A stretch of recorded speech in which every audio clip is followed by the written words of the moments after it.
The radio that shouldn't have worked. In 2015, I was stationed at a remote outpost in Afghanistan. Our base was tiny, just a handful of soldiers, some prefab buildings, and a lot of silence. Nights were especially eerie, with only the wind and distant animal calls for company. We were issued old surplus field radios, but they barely worked, more ceremonial than practical. One night during guard duty, I was in the comms shack, half dozing, when I heard static crackle from one of the radios.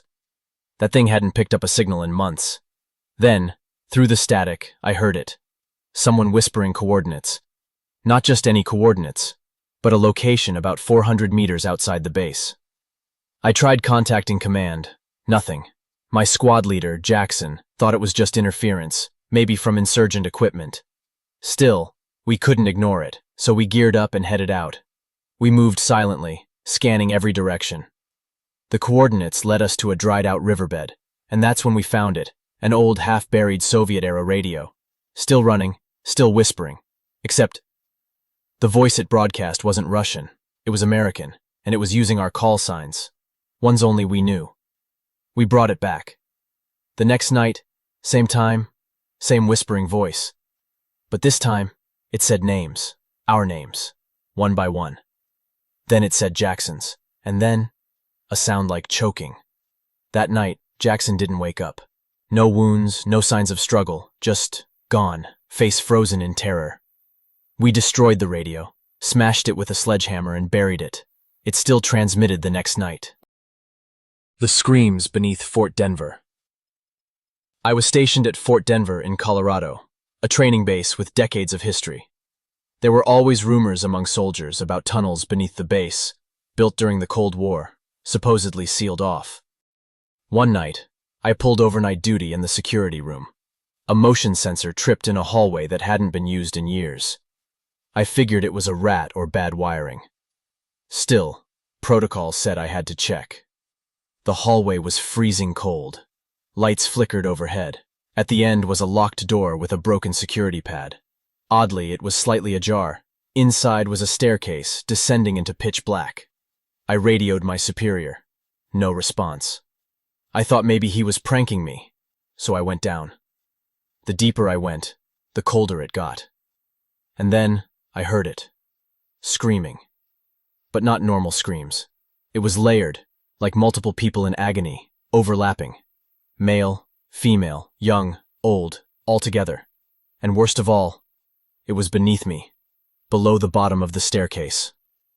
I turned back, but at the top of the stairs, the door had slammed shut. The screams got closer. I bolted up, shoulder-checked the door, and finally burst out. When I got back to security, the footage had no record of me ever going into that hallway. I asked my superior. He said, "That wing was sealed in 1986. You're lucky you came back." I requested a transfer the next morning. The man with no face. During a 2018 NATO exercise in a dense European forest, my unit was tasked with recon and survival. We were dropped deep into the woods, with minimal supplies, and had to avoid other squads. It was cold, damp, and the fog made visibility terrible. Around day 3, we started seeing signs we weren't alone. Not other soldiers, something else.